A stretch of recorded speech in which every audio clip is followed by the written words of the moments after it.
Nilinis po ng laman loob ng baboy. Hinuganin po. Ayan po, para bukas ay may luto. Ayan po.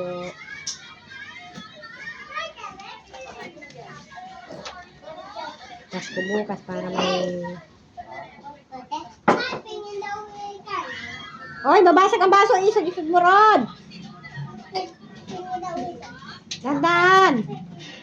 Di Rachel, ikaw na nga maglagay, no?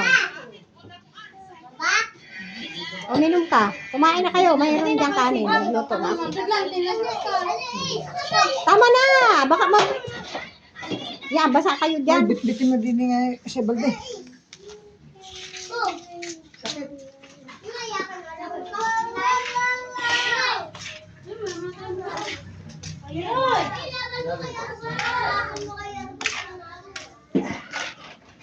Kumain ka na, Albert. Albert. Hindi galinis pa kami. Oh? Dinuko.